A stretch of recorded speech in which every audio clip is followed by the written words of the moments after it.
ஒன்று ஒன்றுக்கு ஒரு டைம் அதை நீங்கள் முடிஞ்சிச்சு அடுத்த வேலையை பாரு. ஒரே வேலையை 9 மணி நேரம் செய்யாத. ஒன்று ஒன்றுக்கு ஒரு குறிப்பிட்ட நேரம் தான். நீ பாட்டுக்கு தான் தெரியுமே சொல்லிட்டு 1 மணி நேரம் செய்ய முடியாது. ஒன்று ஒன்றுக்கு 9:50 10:40 11 ஒன்று.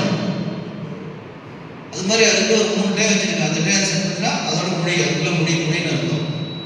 அப்படி பண்ணும்போது உன்னால எல்லாத்தையும் திருத்தி கொடுக்க முடியும். வீட்டை திருத்தி கொடுக்க முடியும், உன்னுடைய பர்சனலை திருத்தி கொடுக்க முடியும், சுற்றுப்புறத்தை சொல்ல முடியும், சொசைட்டி கொடுக்க முடியும்.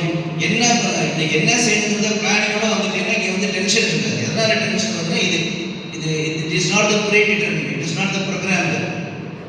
இப்போ சாருங்கெல்லாம் தெரியும், நைட் நான் 10 மணி தான் வாட்ஸ்அப் வந்து மெசேஜ் போட்டுட்ருப்பேன். ஏன்னா இங்கே வந்தா சார் அங்கே அந்த பிரச்சனை, ஒரு பேரன் நிற்பான், பையன் பிரச்சனை, வாத்தியார் பிரச்சனை, அந்த பிரச்சனை, இந்த பிரச்சனை.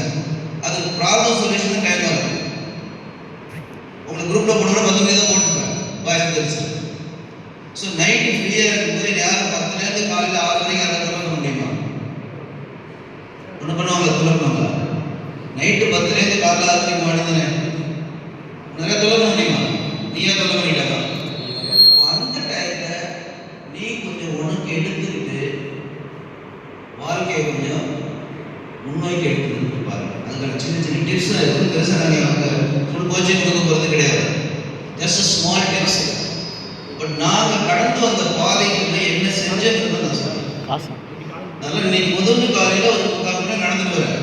முழங்கால் வலி பார்த்தீங்கன்னா உடம்பு போயிட்டாங்க நடக்கிற. அப்போ நான் அதுக்கு டைம் ஒதுக்கணும், எல்லாத்துக்கும் ஒதுக்கணும். அதனால கொஞ்சம் ஒரு 1/2 hour அல்லது 3/4 மணி நேரம் உங்களை தனிமைப்படுத்தி பாலையில் அன்றைய பொழுது எப்படியெல்லாம் போகணும், என்னென்ன செய்யணும், ஆசிரியர் வந்தால்